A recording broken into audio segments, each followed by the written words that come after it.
It is my pleasure to introduce Waterloo's new Associate Provost, Co-operative and Experiential Education, and my new boss, Dr. Norah McRae.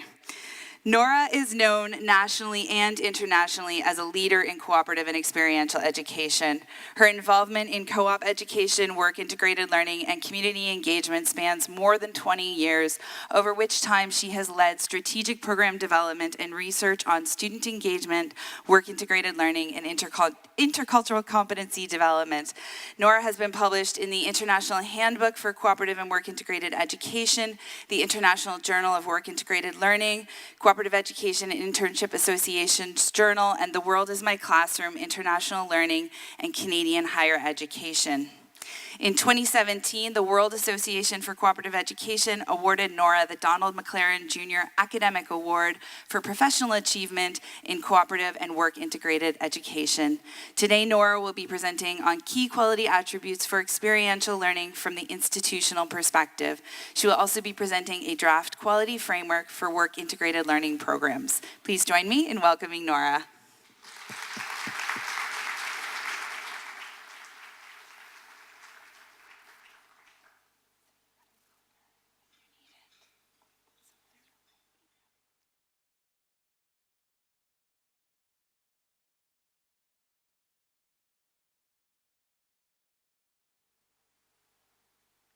Well, good morning, everyone. And it's such a pleasure to be here and to have such a great crowd. Congratulations to the team on pulling this symposium together. It's just going to be a fantastic day, and I imagine you can't be more proud of the work you've done, and what a great example of the work that everyone has contributed to.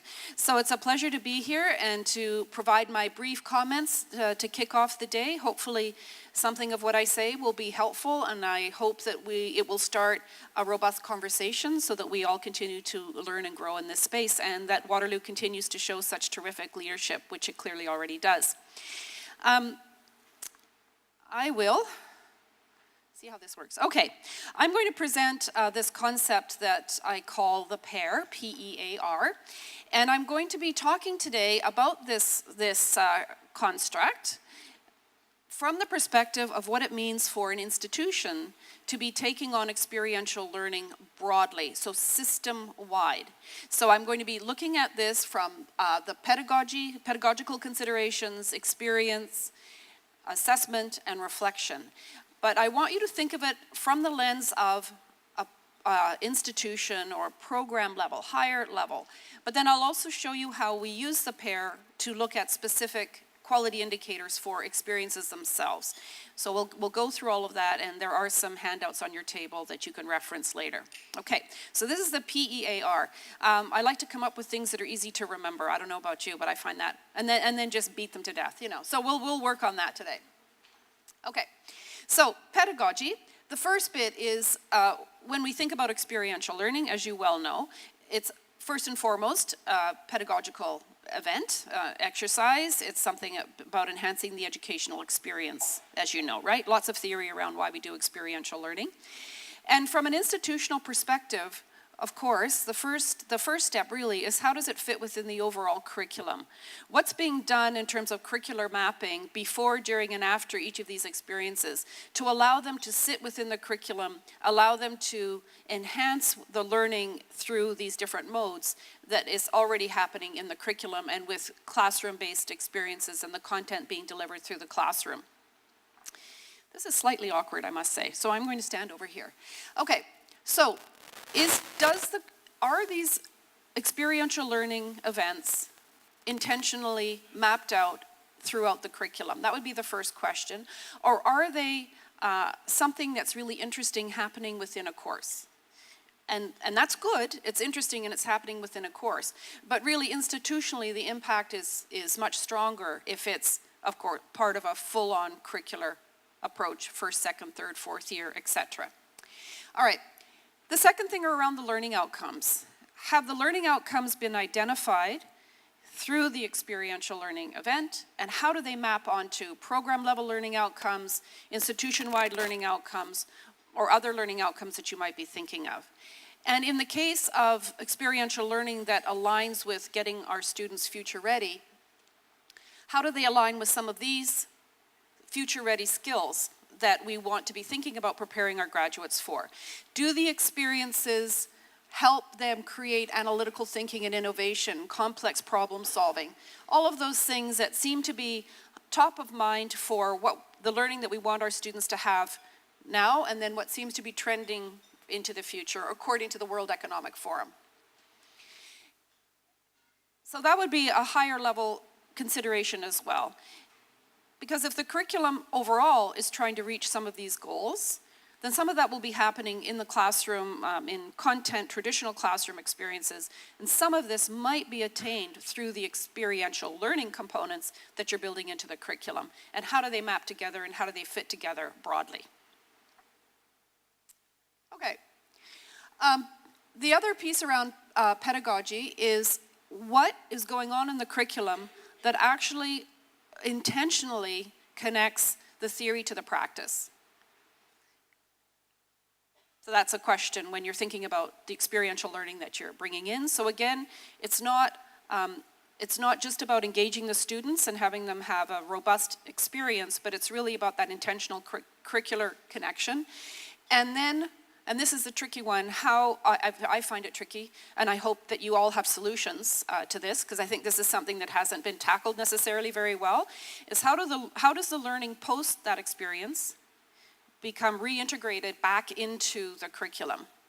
What's happening after that experience when the student comes back into the classroom, comes back into their following year, whatever they happen to be doing, so that we're building on that learning and it continues to refresh not only our curriculum, but also what the student's academic program is all about and how does that stitch together.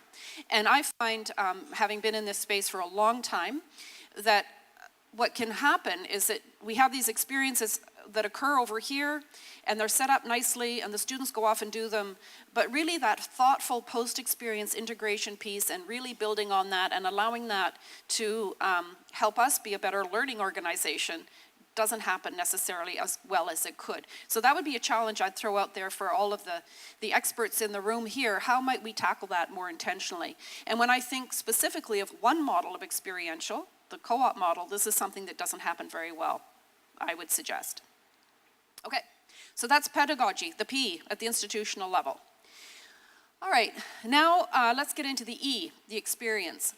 And I'm not gonna touch on this very quick, very long, but to point out, the main point of this is to point out that, and this comes from a work by Tara Fenwick. I don't know if you're familiar with Tara Fenwick, but she wrote a really great paper about that classified the various forms of experiential learning into these big categories, and that they can come from a range of different perspectives, and have a range of different philosophical underpinnings that then guide what happens and why it happens and what you're assessing and why you're assessing and all of the other bits that flow from it. So I just wanted to pause and talk about these 5 big categories just briefly as we think about what we're doing and why we're doing it and where it's coming from. So there's a constructivist, which I think we're familiar with. This is, for example, very much where programs like Co-op are rooted.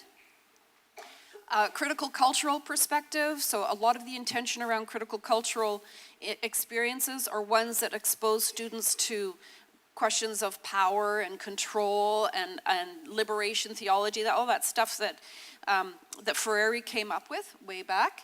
So we're familiar with some of the reasons why an experience might be rooted in that basis. Psychoanalytical, this is a perspective where the idea or the intention behind the experience is to really push the student or the learner at the edge of their comfort zone. So this would be, a classic example would be Outward Bound, for example. An experience, students are out there, I don't know, running across treetops or something, and it's really scary, and they're having to really dig deep as they master that experience or have that experience. They may not master it. And that's the psychoanalytical perspective. It's really pushing that boundary and really getting to some of that that deep learning that happens that way.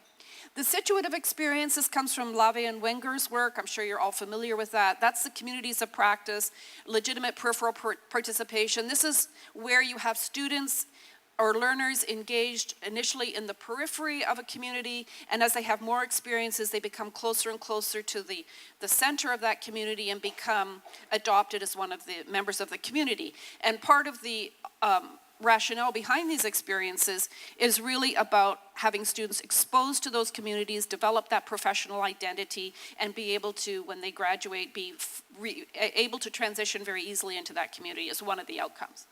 And the final perspective is an activist perspective, and this is one of very much a co-creation perspective, that the learner is part of an environment and is influencing that environment as much as the environment is influencing them. So if we look at this very simple 2x2, you can sort of see how these different perspectives map out.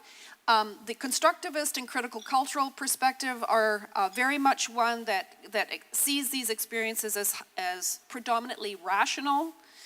Psychoanalytical, situative, and activist see these experiences as more whole body. And on the left-hand side, constructivist and psychoanalyst very much as an individual learning pursuit, and on the other side of the axis is one that really does engage more of a external perspective as well as the internal perspective in the learning, okay? So that's all I'm really going to talk about with this, but the main point here is this is why I believe experiential learning in all of its forms can come from any discipline, because it can come from a range of different objectives and philosophical stances, which can be very comfortable in some disciplines versus other disciplines, and that's where I think we can all find our place in this. But it's important, I think, to be thinking about that. Okay, now this is where we use the P.E.A.R again, and you'll see this handout on your table. This is a way of thinking about each experience individually and the components that should be in play with each experience. Again, the pedagogy, are the learning outcomes articulated, all that kind of thing, how is it connected, the experience, it's hands-on, it's meaningful, it's substantial, the assessment aligns with the curriculum, and there is meaningful and mediated reflection. So those three components, regardless of what you have as an experience, should be there for quality. So this is the second level of how we use the P.E.A.R. Are you with me so far? Yep? Okay, good. This is on the reverse side of your handout, because one of the key issues we find in this space, as you well know, is what are we talking about? Someone might call something an internship, someone might call something a service learning, someone might call something something else, a field school or a field experience. So there's been quite a bit of work, as you know, in this space, trying to come up with some common terminology so that when we're talking about these experiences, we can have a common lexicon, if nothing else. So this handout shows the work that's been done to date.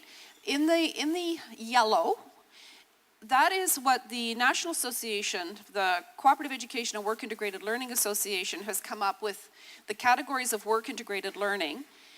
You'll note that one of the categories is italicized, apprenticeship, because that is the only form of WIL that is not currently occurring at Waterloo. But the rest are occurring they may not be actually called that necessarily, but they are occurring here on this campus. In the black circle, that also includes additional types, field experiences, simulations, and performance-based learning, which are 3 additional types that the ministry has identified as being experiential. And then outside of that, in the white circle, labs, study abroad, and conference presentations, the ministry has decided are not part, well, the previous people who've been talking about this, who I'm assuming are the same people who are currently talking about it, had come up with this way of defining it. So that's why the different circles, okay? You'll also see a circle off to the side, the co-curricular, because what I'm speaking about and have been speaking about is curricular experiential. But of course, there's much meaningful learning that happens in the co-curricular space, of course. And that's in this other circle, which includes all sorts of leadership programs, paraprofessional programs that might be going on the campus, volunteer work that students might be engaged in, right? So that's all valid and fabulous, but it would be in the co-curricular circle. Okay, so hopefully this will help us see that it's a very broad field, a very large menu, but the key ingredients come from that P.E.A.R. So you'll find with all of these, if it's quality work integrated learning or quality experiential learning, you'll find that P.E.A.R is happening actively, no matter what you're calling it. But then how it turns up and how intensive it is and how many hours it is and where it's happening and whether it's paid or not paid, those things can vary, of course, but the key ingredients are there. Okay? Now, the next letter, A, assessment. So when we're thinking about assessing from an institutional perspective, so now I'm not talking necessarily about assessing the actual individual student within each experience, but again, the assessment of these experiences within a program, questions such as who is doing the assessing, what are you assessing, how are you going to do it, when are you going to do it, are all program level or higher level considerations. How do they align with institutional learning goals?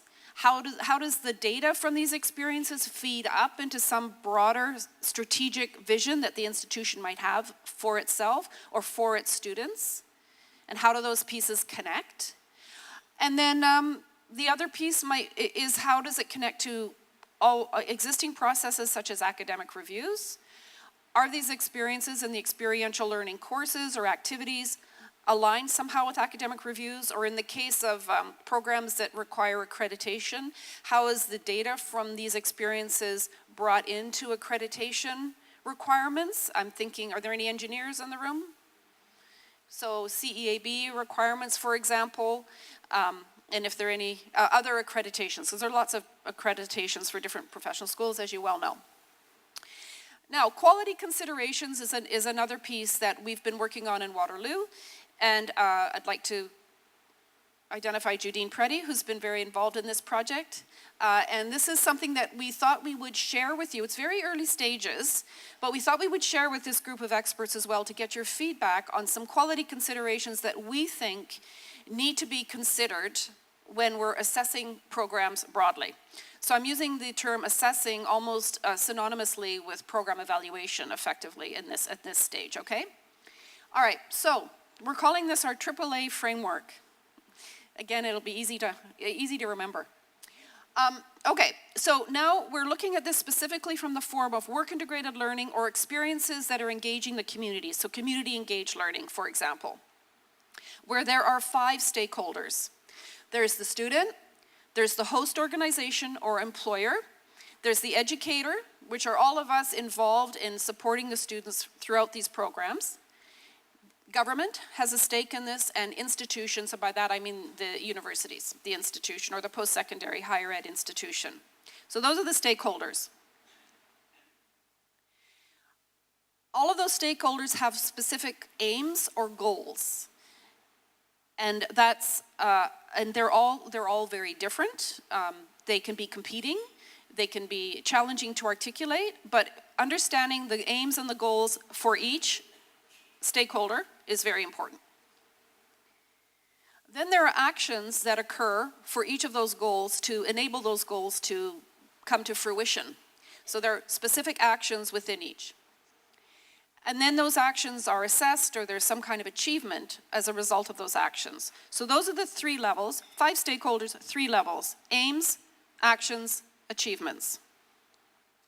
And the AAA part is that we need to be able to articulate the aims, accomplish the actions, and assess the achievements through a continuous improvement process all the time. So that's it very simply in a nutshell. What we're thinking of in terms of quality considerations for any form of experiential or specifically work integrated learning. And we feel that if we have considered the 5 stakeholders, and if we've properly articulated the aims, accomplished the actions and assessed the achievements, and we do that on a regular basis, then we've probably got our bases covered quite well, and we shouldn't have too many gaps.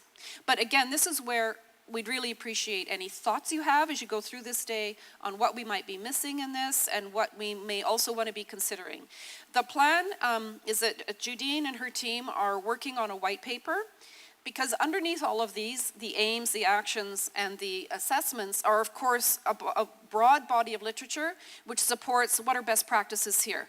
What are some of the goals or aims that have been identified through the literature? What are some best practices that have been demonstrated and evidence around actions that work? What are some ways to assess, and how do people do that? And what are some of the continuous improvement processes being used in these programs globally? So the white paper will look at that, and then we hope to be publishing an article later this year, really underpinning this framework with the literature. Yes, hello. Go back one slide, this way.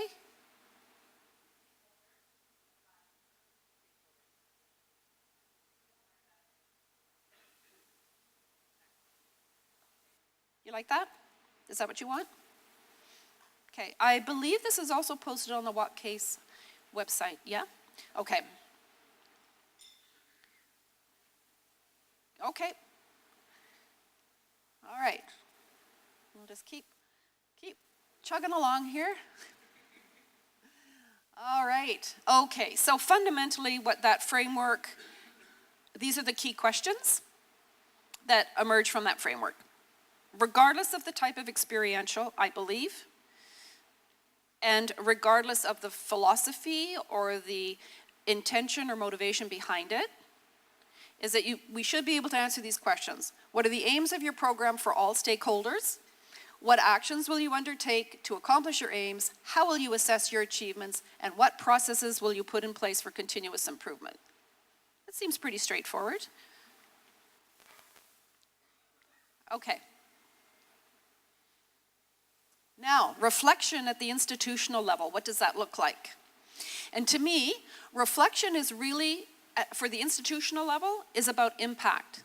What are you trying to accomplish? What is the point? What is the impact you're trying to achieve as a result of these programs? Because we all know, and everyone is in this room because you're highly motivated and interested and have an affinity for these kinds of programs, but anyone who spent any time in these programs know how complicated they are, sometimes very resource intensive, very challenging, because you're engaging with educational processes that happen in a very different way.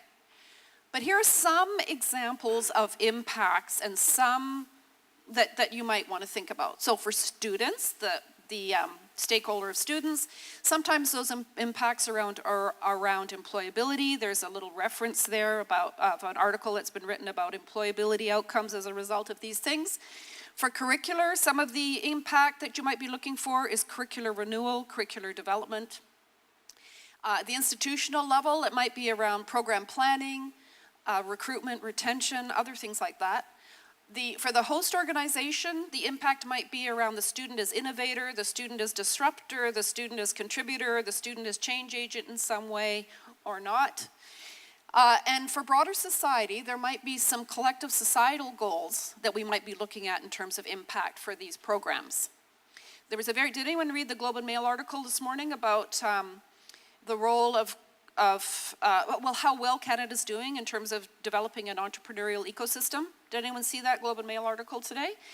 So of course it was done, the article was written by the head of My Tax and another person, can't remember her name, but basically saying that Canada's coming out very, very well in terms of developing an entrepreneurial ecosystem, which would resonate very well with this institution, I would think. And they identified entrepreneurial programming in coursework and intentional curriculum around entrepreneurship. Also, Accelerate centers, organizations like Velocity, Greenhouse, other places, but also entrepreneurial experiences, entrepreneurial co-op, entrepreneurial work integrated learning is other ways that contribute to an entrepreneurial ecosystem. So that's what I'm talking about when I'm thinking about broader societal goals of what are we trying to accomplish with our experiences and how do they feed a larger agenda. So a large agenda that I like to think about is this one. So the UN Sustainable Development Goals, we're all familiar with these. Waterloo has a center, I can't remember the name of it, where these goals are being assessed. Does anyone know the name of that? Sustainable Development Goals Network or something? It's in the Faculty of Environment. Do you know the name of it? Can you say that loudly? that's it, Sustainable Development Solutions Network. So again, a strong affinity for the positioning that Waterloo is taking in this space because we're hosting that network or supporting it in some way. And we know these are the Sustainable Development Goals that Canada has signed on to, as well as others. You're all familiar with the 17 goals. So, when we think about these, and we come back to our programs and what we're trying to accomplish, right from the get-go, we want enhanced educational experiences. We want students to better understand our curriculum. We want them to develop capabilities and have learning outcomes that align with our program goals as well as our institutional goals. And wouldn't it be wonderful if we could talk about what impact they're also making towards attaining some of these things and where that might make sense for us. And I think all of us can find our way here. I think if you're thinking about, you're the CEO from the Royal Bank, you can find yourself there. If you're an organization that's working on gender equity, you can find yourself there. If you're someone who's concerned about clean water in the environment, you can find yourself there, and we can find our way there through these programs with our students. And that's that. Now, I think, do we have time for questions? All right, so, are there any questions?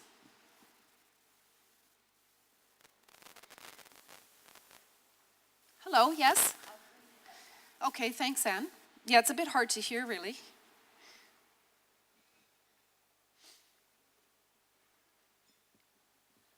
I noticed you had that apprenticeships are not covered here at Waterloo.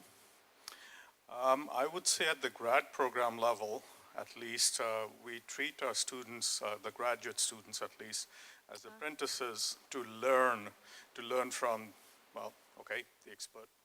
So I just wanted you to comment a little bit further about what you mean by apprenticeships and why you think it is not covered here. Yeah, no, that's a really good point, actually. So the point you're making is that graduate students are effectively apprentices learning the trade of becoming an academic, right? Which is, I think, very true. When we look at that list of apprenticeships, and maybe we need to redefine it actually, we think about the very traditional apprenticeship as under the, how the ministry would view it. So it's a trade. So, chefs, auto mechanics, welders, and there's a very specific term for those programs. But, that's a really interesting thought. I wonder if we could reframe it from the perspective of Waterloo around what an apprenticeship might look like if you're a graduate student, because you're absolutely right. Effectively, that's what's happening, isn't it? Yeah. Thank you.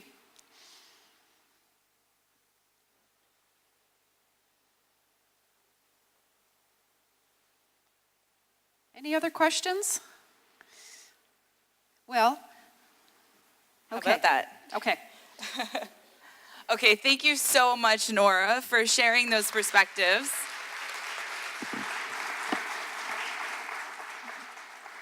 As we look to expand experiential across the curriculum, having those quality frameworks in place will be critical to ensure that the outcomes we're intending for our students, for our partners, will be achieved. So that's a really great model for us to think about as we look at new experiential opportunities.